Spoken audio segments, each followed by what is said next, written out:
Here, say just few words in Urdu language, inshallah. مجھے احساس ہے کہ آپ حضرات تقریر سن کے اب شاید بور ہو رہے ہیں. شاعر نے کہا تھا کہ ظلم پھر ظلم ہے، بڑھتا ہے تو مٹ جاتا ہے، خون پھر خون ہے، گرتا ہے تو جم جاتا ہے. میں صرف آپ کو یاد دلانا چاہتا ہوں کہ جو قائد حریت کشمیر مقبول بٹ شہید نے 4 مئی 1974 کو میر پور کے مقام پر ایک جلسے میں خطاب کرتے ہوئے انہوں نے فرمایا تھا کہ یہ ہمارا وطن ہے اور اس کی حفاظت بھی ہم کریں گے.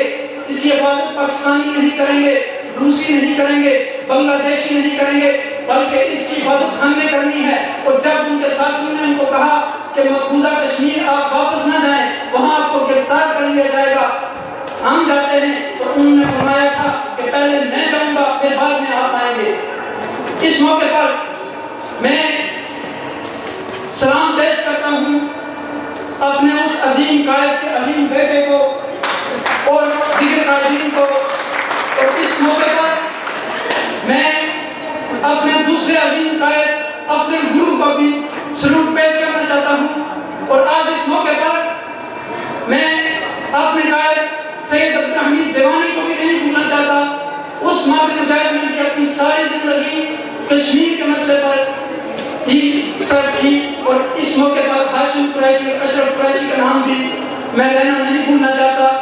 اس موقع پر آخر میں ان سب حضرات کا جو بھی کشمیری اس نے کشمیر کا ذریعہ اپنی جان دی، میری دعا ہے اللہ سبحانہ وتعالیٰ ان کو آخرت میں بلند مرتبات عطا فرمائے اور ہمیں تاریخ آزادی کشمیر کے لیے اپنے خون کا آخری قطرہ بھی دینے کی توفیق عطا فرمائے.